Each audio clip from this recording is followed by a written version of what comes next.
Estamos de volta no Arena Livre, hoje conversando sobre a saúde do coração com o cardiologista Enio Buffolo. E eu passo para o senhor a pergunta do deputado Orlando Bolsoni, do PSB. Ele quer saber sobre a saúde da mulher, o coração da mulher. Vamos acompanhá-lo.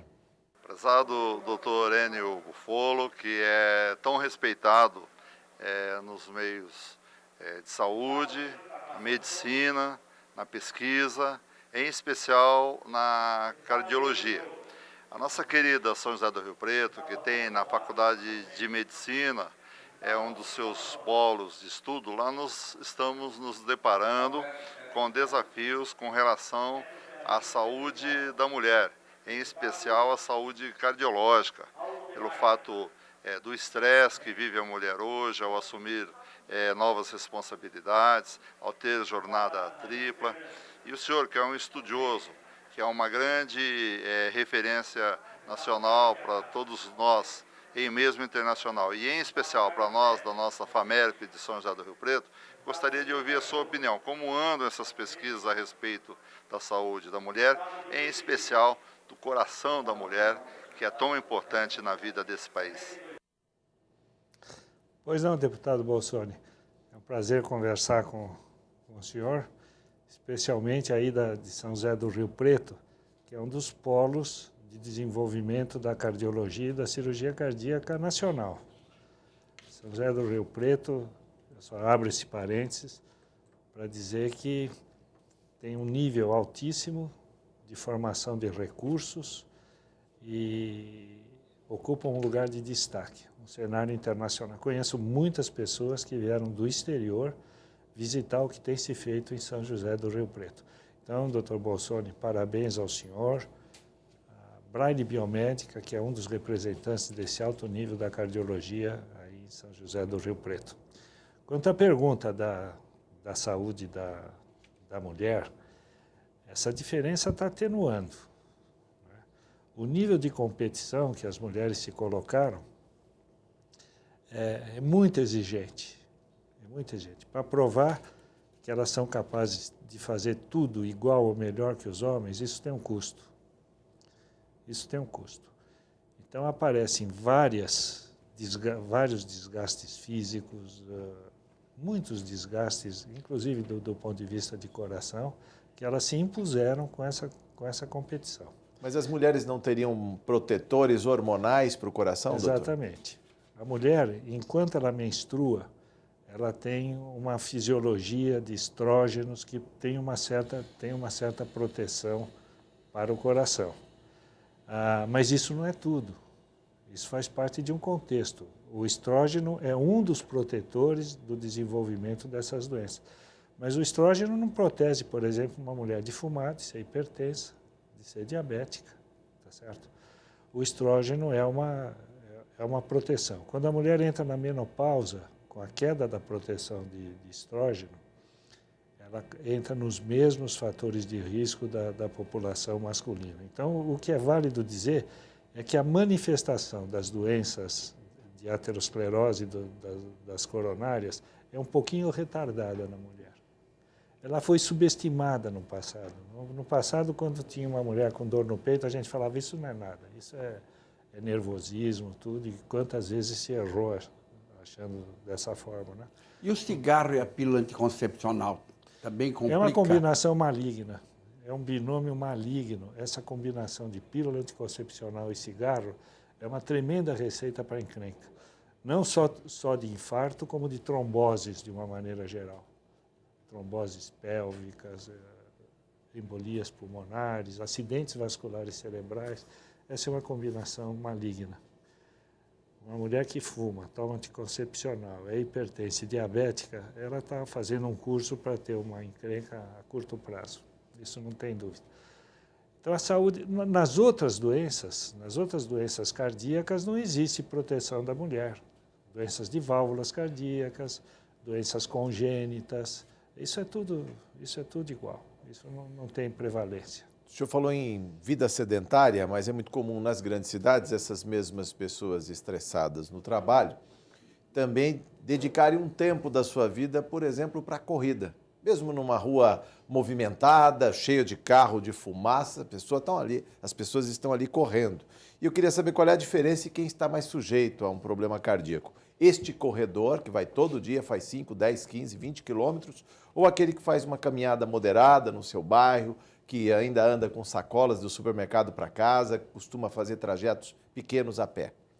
Isso tem que ser adaptado para o grupo etário e para a condição de preparo físico. O atleta de fim de semana é horroroso. Não é recomendável. Não é recomendável o indivíduo que não faz nada a semana inteira e acha que tem que fazer tudo num dia só no domingo.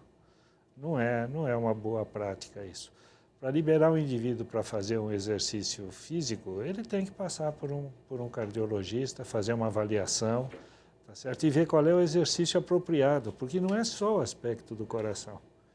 Você tem que ver qual é o exercício apropriado para aquele indivíduo, não para o coração dele. Se tem problema de coluna, o exercício é um. Se ele tem um pé chato, o exercício é outro, tá certo? Então, tudo passa por um exame físico e adaptado. O exercício físico para uma pessoa de 70 anos não pode ser o mesmo para um moço de 18, alguma coisa competitiva, né? O exercício extenuante é um mal. Eu acho que é um mal. Como o trabalho extenuante. O cortador de cana que consegue dobrar 12 toneladas diárias também está sujeito a um ataque cardíaco fulminante ali. Sem dúvida, não é dúvida. O atleta em excesso, ele tem um coração doente. Doente? É muito difícil o limite entre o coração de um atleta e o coração doente. Porque todos esses atletas têm uma hipertrofia miocárdica, têm um eletro diferente, têm um padrão de relaxamento do coração diferente. E, às vezes, fica difícil, mesmo para os subespecialistas em cardiologia, porque hoje a medicina do esporte é uma subespecialidade dentro da cardiologia. Sim. Fica difícil você saber o que é o indivíduo com o coração já que passou do limite ou que é um coração, sabe? Esporte nem sempre é saúde, pelo que o senhor está falando. Não, para aquela pessoa pode não ser. Para aquela pessoa pode não ser. Quantos indivíduos vocês já viram aí que já tiveram morte súbita fazendo esporte? Em Copa do Mundo, vocês viram um indivíduo desmaiar no meio do campo, morrer na Espanha, aqui no Morumbi, tá certo? Atletas. Atletas em nível de competição. Serginho do São Caetano. Esse é um dos que eu estou me referindo. Entre muitos outros, um cirurgião cardíaco que eu conheci, o Dr. Richard Liederhay, ele era um maratonista, ele corria não sei quantos quilômetros e não percebeu que a idade estava chegando e que continua fazendo a maratona dele. Um dia ele chegou em casa, bateu na porta para alguém abrir e caiu. Chegaram a fazer a autópsia do Dr. Richard Liederhay, um coração hipertrófico, muito hipertrófico. Então não tem muita vantagem não, o esporte competitivo para a grande maioria da população. O indivíduo que acha que esporte faz bem tem que saber o limite dele. Deputado Jogi. Então, doutor Enio Buffalo, há 30, 40 anos atrás, a gente tinha um conceito de que o infarto ocorria em pacientes com 45 anos, 50 anos e tal, e é claro que a gente via. Às vezes, paciente com 35 anos, 30 e poucos anos, tem infarto. E a gente vive lá, numa vida moderna hoje, nossos jovens, por exemplo, vão para balada, né? Fica um ambiente altamente poluído. Nós temos uma poluição atmosférica na capital, muito grande, acho que contribui para não termos saúde cardíaca. Nós temos aí a obesidade, essa falta de exercício, nós temos estresse, depressões, nós temos tantas coisas que causam malefício aos nossos corações. Nós temos, além de mais, essa insônia, né? O sono não repousante, o sono recuperador. Vivemos uma cidade que os nossos jovens estão adentrando para o campo da droga, né? Cocaína, crack, bebida alcoólica, que faz muito mal. E talvez a gente pense assim, que essa faixa etária, que era mais elevada, de 40, 50 anos, começou a atingir uma faixa etária menor, 35 anos, o pessoal já tem, e está tendo infarto. A gente vê vários casos. Então, tem aumentado pelo menos aí. E eu gostaria de saber do senhor, então, o que o senhor podia dar uma mensagem como grande professor, como grande mestre em cardiologia para os nossos jovens que estão fazendo aí, e aquelas pessoas que são obesas, né? faz uma má alimentação, alimento no fast food aí com alta taxa de colesterol e outras coisas mais, não aquela alimentação saudável que faz bem para o coração. Sem dúvida, deputado Jorge. A sua pergunta é uma resposta a todos esses itens, porque intuitivamente você numerou uma série de fatores de risco. Por exemplo, quem vive em São Paulo pergunta, o senhor fuma? Não, não fumo. Não, o senhor fuma sim. Quem vive em São Paulo fuma equivalente a 16 cigarros por dia. Já foi feito um estudo desse. Só de morar em São Paulo, então, quem doutor? fuma um maço de cigarro por dia, fuma um maço mais os 16 que ele fuma por respirar o ar de São Paulo. Essas drogas, eu não sei responder sobre todas, mas cocaína é uma causa de infarto importante em jovem.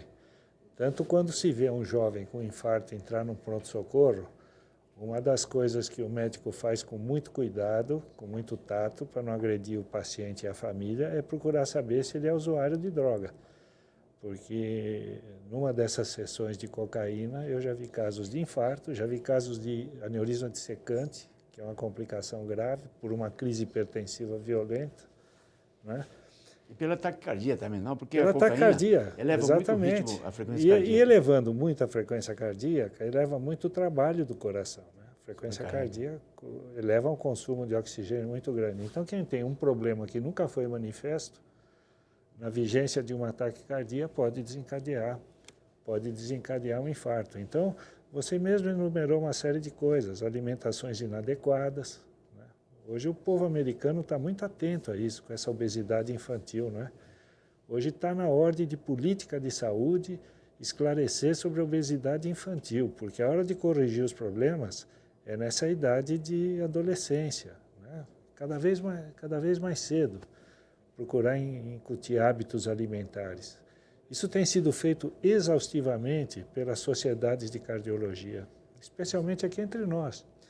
A Sociedade de Cardiologia do Estado de São Paulo, a Sociedade Brasileira de Cardiologia, aproveitam todas as oportunidades possíveis para divulgar esses hábitos sadios.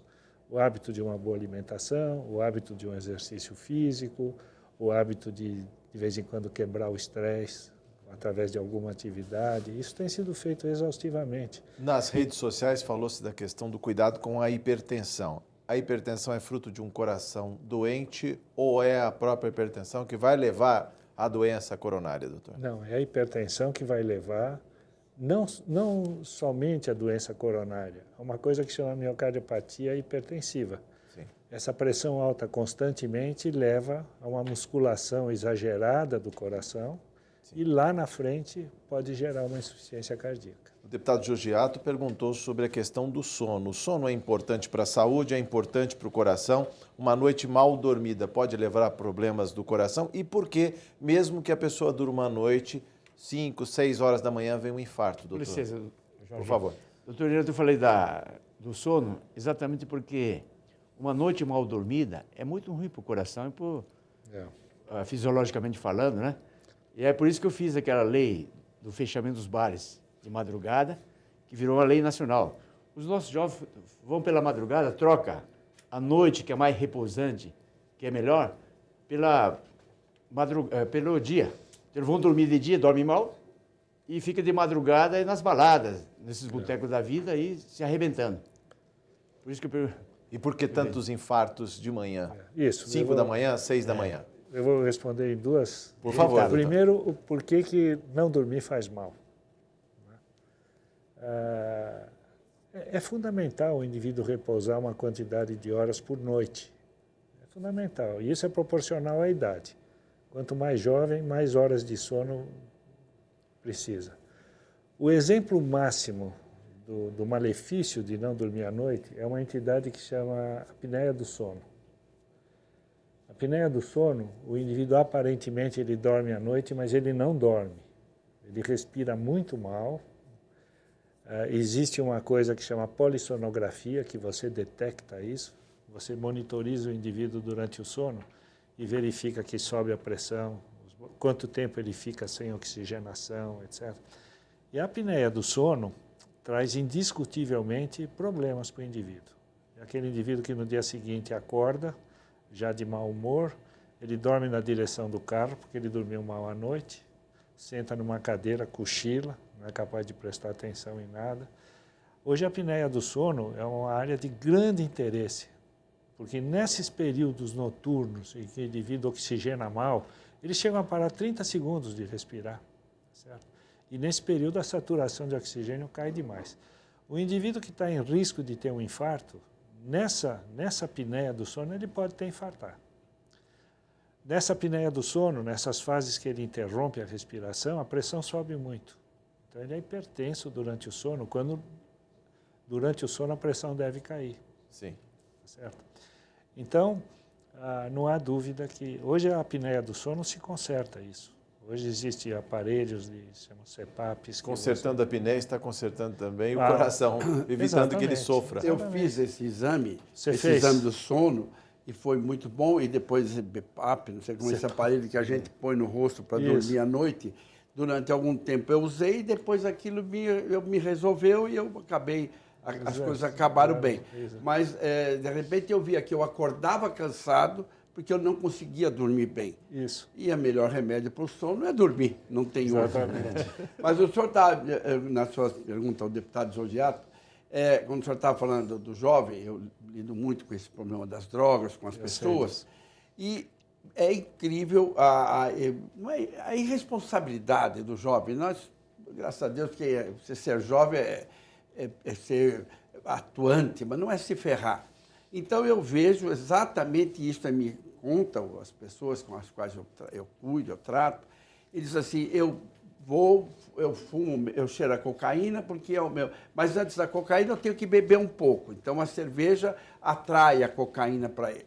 Ele bebe, ele cheira bastante, cheira no banheiro do bar, vai lá, ele cheira, põe numa carteira, num prato, ele cheira, e depois ele sai com uma moça. E eles me dizem assim, normalmente eu tomo um comprimido de Viagra depois. Então eu tenho a impressão que isso está do jeito que o diabo gosta, isso aí. Ele está tomando, cheirando, bebe a cerveja, porque é normal ele beber na balada. Ele cheira porque ele acha que ele é cheirador mesmo, e ele é dependente. E depois, como ele vai sair com uma pessoa e ele tem alguma dificuldade, ele toma normalmente o comprimido de Viagra. Quer dizer, esse coquetel... Haja coração, deputado. Como é que está esse coquetel? O que ele está fazendo, embora ele tenha 22 anos de idade? Suicidando. Eu acho que eu não preciso responder essa pergunta. Eu acho que a pergunta se responde por si só. Mas eu vou tocar num assunto, porque é uma pergunta que todos os doentes fazem. Quando eles vão acompanhado, eles pedem para a esposa ou a companheira sair, eu sei o que eles vão me perguntar. Escuta, eu posso tomar um Viagra? Posso tomar um Viagra? Existe uma mística muito forte contra o Viagra, né? Mas não é assim. O Viagra, o princípio ativo, é uma droga que chama sildenafil. E ele é um vasodilatador, e é por isso que ele promove vasodilatação pélvica e por isso que ele ajuda a ereção. Mas o Viagra é um remédio que a gente dá, às vezes, para o coração. E casos graves de coração. Indivíduo que vai, por exemplo, fazer um transplante cardíaco e tem uma pressão pulmonar muito alta, uma das receitas é tomar um Viagra a cada 6 horas. Ou, na véspera da operação, passar uma sonda gástrica, diluir vários comprimidos de Viagra e introduzir. O Viagra, ele ajuda muito na diminuição da pressão pulmonar no cardíaco grave. O que não pode é a associação de Viagra com determinados remédios, ou com cocaína, etc.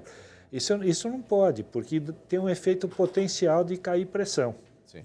Então, o indivíduo está tomando remédios vasodilatadores coronários, por exemplo, que tem algum problema cardíaco, e vai tomar um Viagra, ele está arriscado a ter uma hipotensão e fazer um papelão em vez de fazer bonito. A saudação dos deputados, infelizmente o programa está chegando ao final. Deputado Edson Ferrarini, a sua saudação. Foi um prazer, doutor Enio Búfalo. Prazer em ter o senhor aqui. Cada vez que o senhor se apresenta nesse programa é uma aula e para nós é uma alegria cumprimentá-lo. Muito obrigado. Eu que agradeço. Deputado Jogi. Doutor Búfalo, eu quero agradecê-lo mais uma vez e fazer uma última pergunta, bem rápida.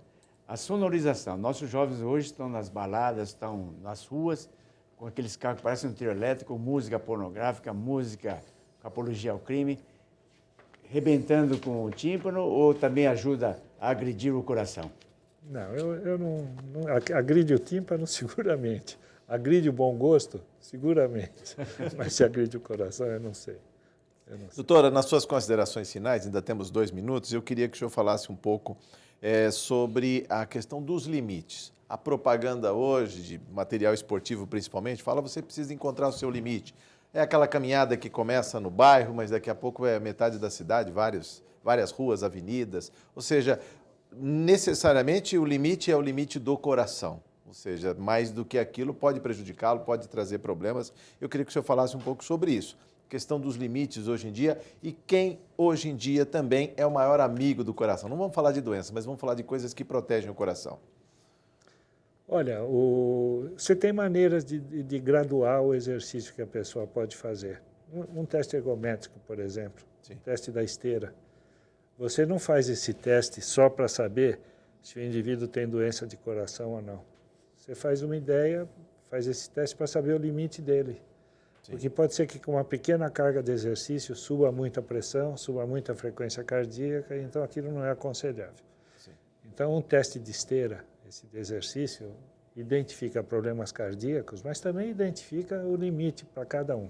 Sim. O que o indivíduo é capaz de fazer sem prejudicar o seu coração. Sim. Quanto ao amigo do coração, os bons amigos do coração, é para ter uma vida e um coração funcionando perfeitamente por longo tempo, doutor. Olha, tudo isso que nós falamos aqui, prevenção de fatores de risco de doença cardíaca, isso eu acho que já está em nível popular. Sim. Eu acho que nós não falamos nenhuma coisa que a população já não ouviu falar. Se eu tivesse que deixar alguma mensagem, é um indivíduo fazer uma avaliação periódica para se detectar alguns problemas que ele não tem consciência. Né? Isso seria o cardiologista, em vez de ser um indivíduo hostil ao doente, ele é um amigo. Amigo do peito. É um amigo do peito. Como diria o Papa, in pectore. Exatamente. Tá bom, doutor, muito obrigado. Obrigado a presença dos deputados. Chegamos ao final. Críticas, sugestões, comentários pelo endereço eletrônico arenalivre@al.sp.gov.br. Doutor Enio Búfalo, muito obrigado por sua entrevista. Volte sempre, venha falar mais e falar bem do coração. Muito obrigado. Muito obrigado. Obrigado também à presença dos deputados. Muito obrigado por sua audiência. Até o próximo Arena Livre. Eu espero você.